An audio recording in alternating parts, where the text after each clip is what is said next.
Alrighty, how's everybody doing today? Today we are going to load a roll of film into the Nikon N2000. The N2000 is merely the North American version of the F-301, although it's not really the version, it's just a naming convention. I believe for warranty purposes, the F-301 was sold as the N2000 in North America. Everywhere else in the world, it was known as the F-301. At any rate, functionally they're identical, absolutely identical.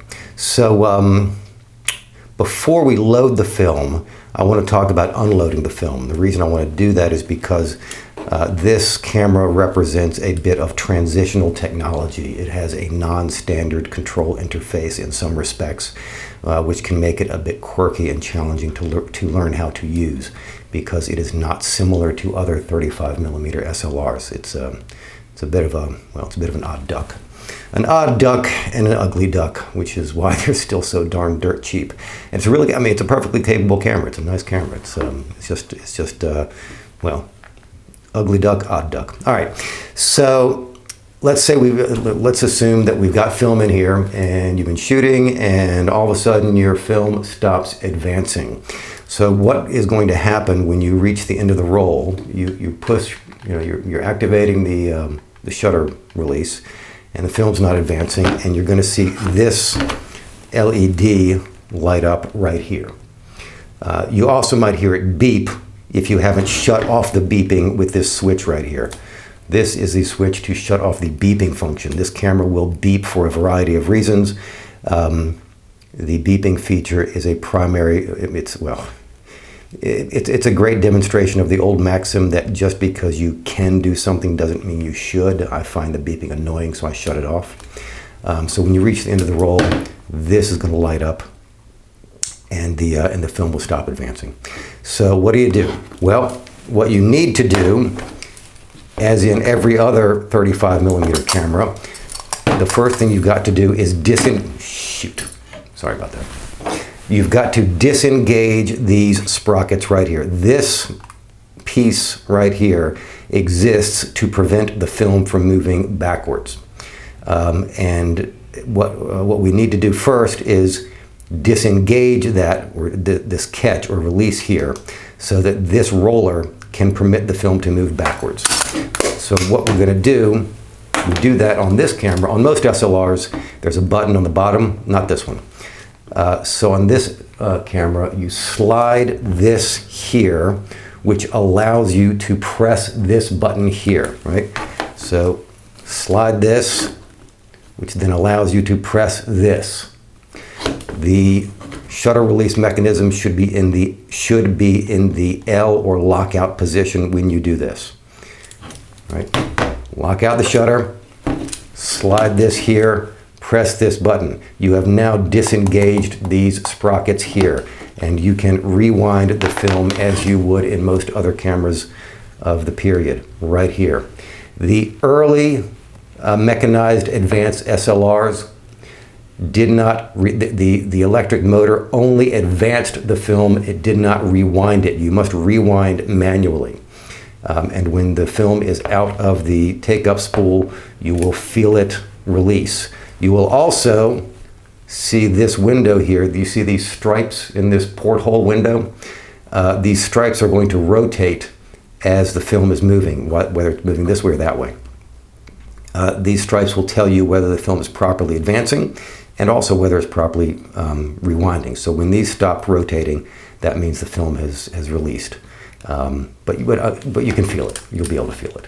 Then once you feel that and you've retracted the film leader into the cartridge, you will then open the back like so to remove the cartridge. All right. So first thing we're going to do is we're going to put our batteries in this camera. This camera is completely battery dependent. So before I can load film into it, I got to put the batteries in, and I do that by removing the bottom plate.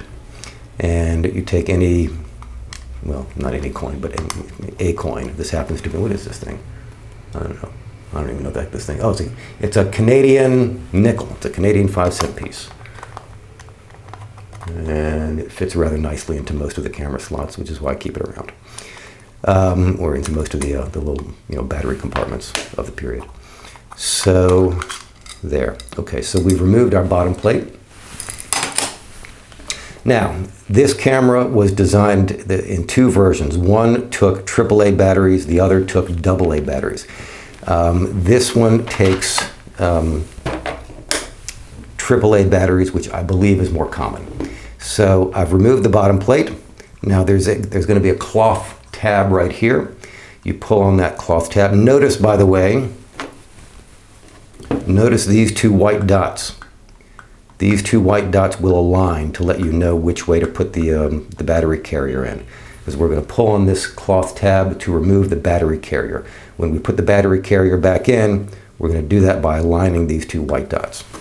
All right, so I pull on this cloth, I take out the battery carrier. Okay, awesome. Now I need some AAA batteries. Here we go. I need 4 of them. Happen to have 5. No, only need 4. And there are, let's see here. There are illustrations.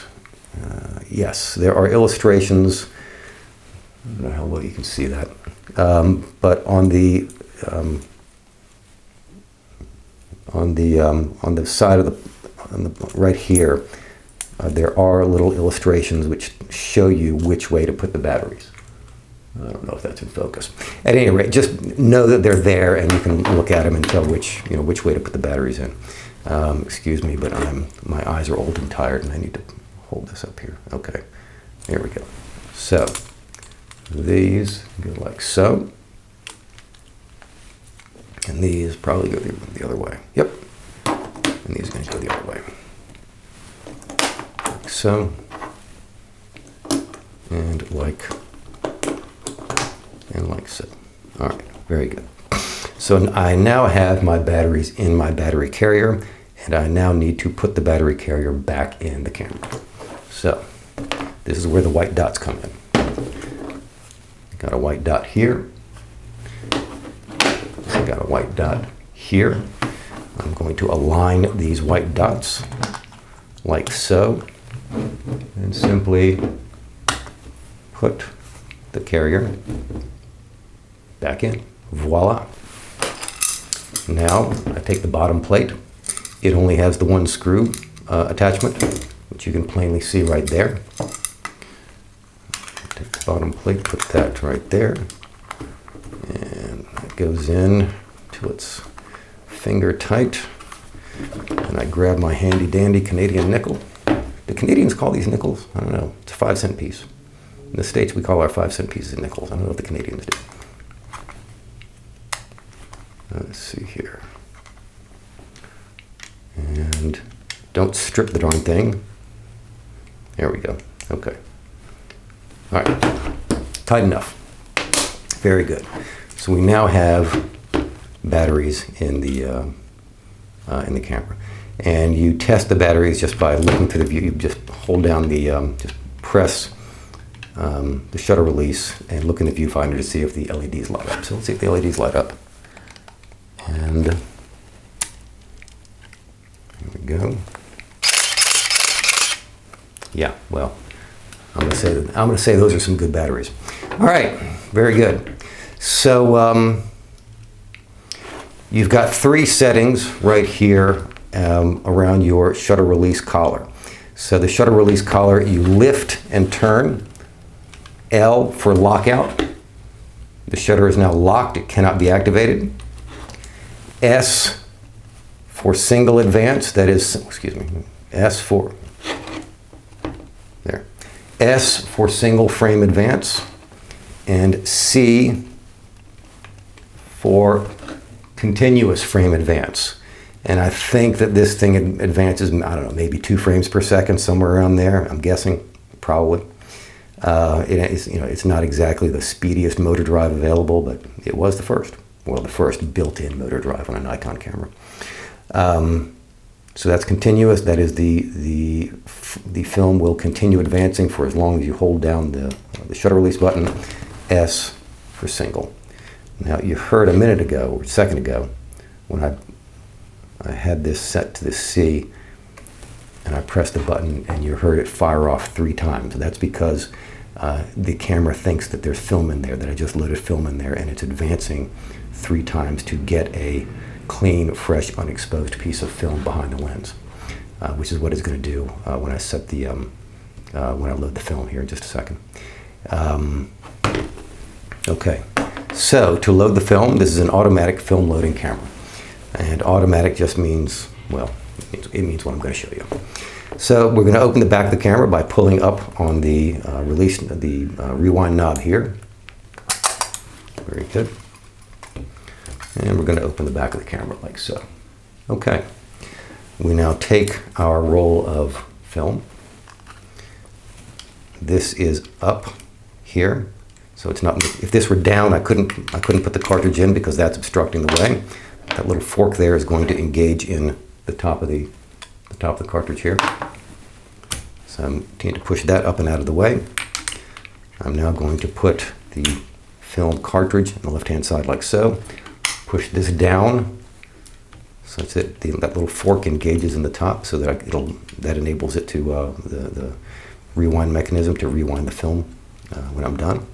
Now I'm going to pull the film across to this red mark, and we need to be careful because I don't want any slack. I'm not going to. I want it tight and flat across the back of the camera here.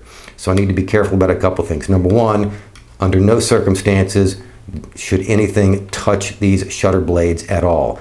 These shutter blades are foil thin pieces of metal. They're very delicate. Do not ever touch your shutter under any circumstances whatsoever, period. Even if you think it's dirty to clean it, you get a can of air for that. You blow air on it. You don't touch it. So we're going to pull this film leader across, and, well, let's just go. Why don't I show you how to do that? It sounds simple, but again, you don't want any slack. And I only want it as far as that red mark. No further, no more, no less.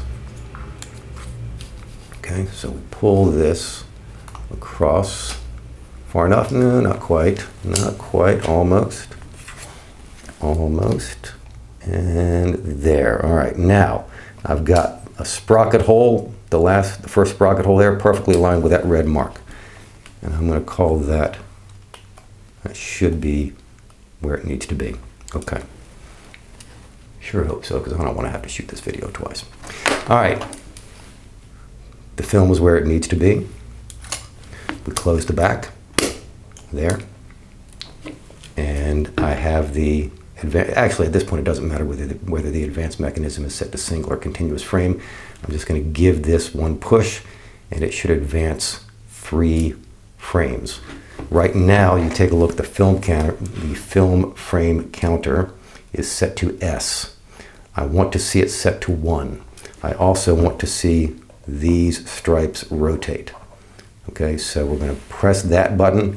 These stripes should rotate to tell me that, actually, in this direction, clockwise, I think. They should be rotating clockwise, I think. Well, we'll find out in a second. Which will indicate that the film is properly loaded.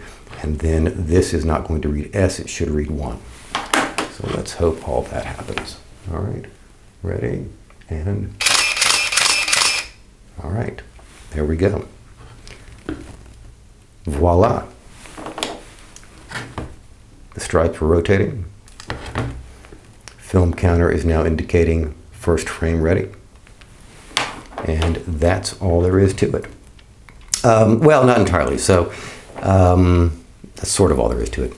We also need to set the ISO. The F-301 N2000 is DX capable. That is, it can read the DX coding. Some film, not nowadays, I'm not sure how much film is still DX coded and how much isn't. I'm not sure if Fomapan is. I just loaded a roll of Fomapan in there. Anyway, I never use DX coding. I always manually set my film speed. So this is Fomapan 400. Box speed is 400, although the true speed of Fomapan 400 is closer to 250.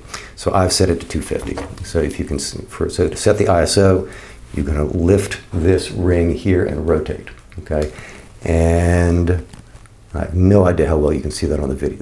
That's I doubt you can see that clearly on the video.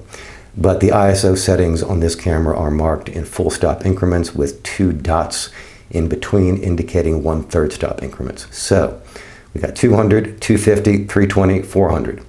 So I'm going to set it for 250 right there. All right, excellent. So now I've set the ISO where I want it, and the film is loaded with fresh batteries. I'm now going to put this in the L position because I'm not going to take pictures immediately right now. So I don't want the shutter to fire accidentally. So I'll just lock the shutter out, and we're now ready to go. Okay, that's it. That is how you load film into your F-301 or N2000. I hope you found this video informative. If so, please do like and subscribe and check out the links below. Thank you so much. Take care. Bye-bye.